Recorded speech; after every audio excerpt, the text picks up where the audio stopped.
Bienvenidos de nuevo a Pensamiento de Color. Este es un hermoso cuento zen que habla sobre el valor del tiempo. Un día, un niño esperaba con ansias a su padre. Cuando el padre llegó a su casa, el hijo le dice: «Papá, ¿cuánto ganas por hora?». Con voz tímida y ojos de admiración, un pequeño recibía así a su padre al término de su trabajo. El padre dirigió un gesto severo al niño y repuso: «Mira, hijo, esos informes ni tu madre los conoce. No me molestes, estoy cansado». «Pero papá», insistió, «dime por favor, ¿cuánto ganas por hora?». La reacción del padre fue menos severa, solo contestó: $200 la hora. «Papá, ¿me podrías prestar 100 pesos?», preguntó el pequeño.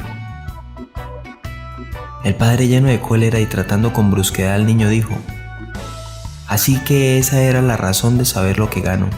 Vete a dormir y no me molestes, muchacho aprovechado».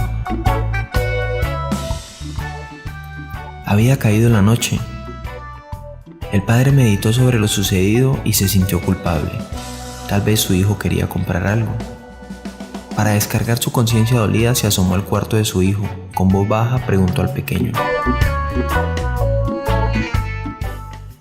«¿Duermes, hijo?». «Dime, papá», respondió entre sueños. «Aquí tienes el dinero que me pediste», respondió el padre.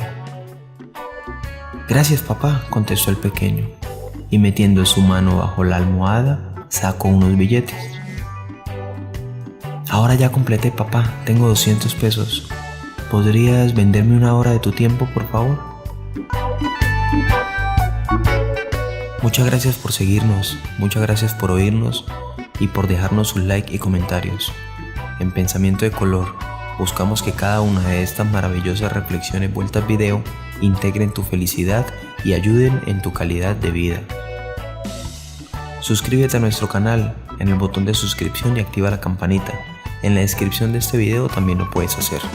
Recuerda que somos Pensamiento de Color.